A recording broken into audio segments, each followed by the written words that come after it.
This video will show you how to create an email link in your Excel spreadsheet. After the action plan, I'm going to give my users an email address that they should send this to. So in cell A22, I'm going to highlight the cell. I'm going to go via keyboard this time, so I'm going to hit the Alt key and N for insert and I2 for link, and then I. That brings up the insert hyperlink box that we've seen before. This time I'm going to select email address.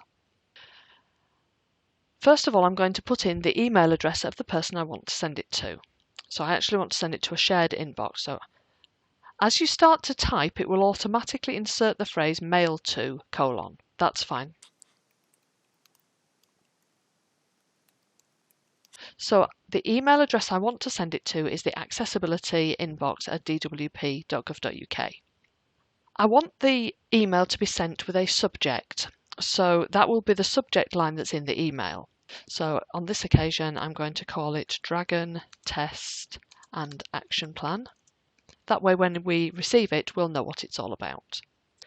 And in the text to display, that has to be meaningful, and it should be the person's name, the person's full name who you're sending it to. But in this situation where it's a shared inbox, we'll put that instead. So it's going to the Accessibility, Standards and Strategy shared inbox.